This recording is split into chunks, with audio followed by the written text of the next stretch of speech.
No Nation, what's going on? And FSU fans across the world, appreciate you guys for joining and welcome to DoakTalk. First of all, thanks for the patience. I know it's been a lot of chatter in regards to when the first episode and things are going to be laid out. Again, appreciate the patience. Want to make sure everything was right first before we got everything rolling. And as you guys can see, the layout is beautiful. So again, thank you for the patience, but we didn't want to push things out too quickly.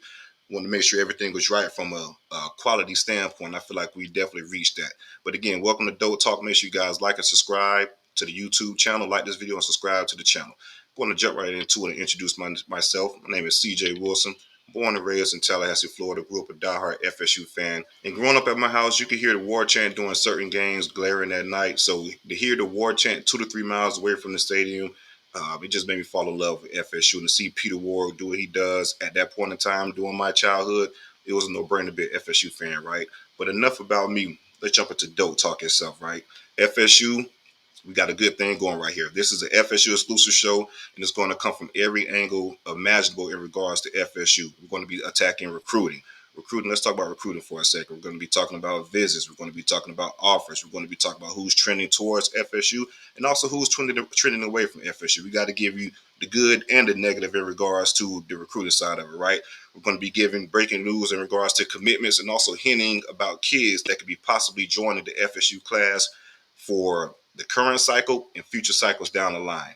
We're going to be attacking opponents in a different aspect, right? You guys can hear me talk about LSU, for example, all day, every day, or Miami, for example, all day and every day. But we're going to give you the angle also from their perspective. So for each game, we're going to have a different beat writer for the respective team come and join us. Just give us information about the team, whether it's injuries, adjustments that they've been making, how the season's been going so far for them, how they feel like they could attack FSU for the upcoming week, how they ball well against FSU in regards to FSU's offense, defense, whatever it may be. We're going to have that beat writer on for that respective university just to give us their opinion on the upcoming game against FSU.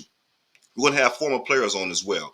This is probably the most, how can I put this? This is my baby in a sense. This is what I care about the most, just to get the story out to you guys in regards to these former players and their process and how everything went for them. We know about the recruiting stories in regards to this five-star recruit that went to Florida State and he chose Florida State over Florida and Miami and Georgia.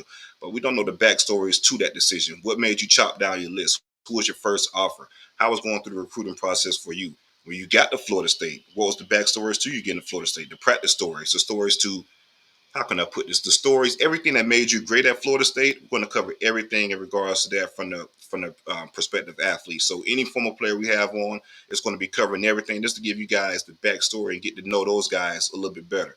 Just in the past, from past podcasts, I had Antonio Cromartie on, Buster Davis, Greg Carr, Travis Johnson, Chris Thompson, Greg Reed, etc. So we're going to be getting those type of guys back in the fold just to not only hear their backstory, but also get their opinion on FSU currently as to where things stand with FSU within the program.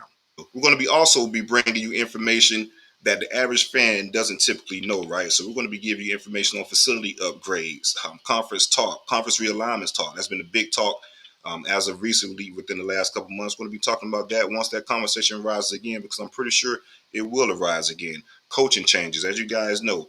It's a cycle every off season in regards to coaching changes and things like that. We're going to be talking about rumors in regards to possible coaching changes for FSU in additions to FSU staff and things like that. Also, we're going to have probably the most important, well, not say necessarily the most important, but the most fun section of the show. We're going to have a call-in portion for the fans. And that call-in portion, you're going to be able to call in, have a conversation with me, get your takes off, ask questions, whatever it may be, show love, just whatever it may be in regards to FSU that you're feeling at that point in time. You're going to be able to get it off your chest, and we're going to be able to talk it out as a family, right? Because at the end of the day, we're all one big family in regards to No Nation.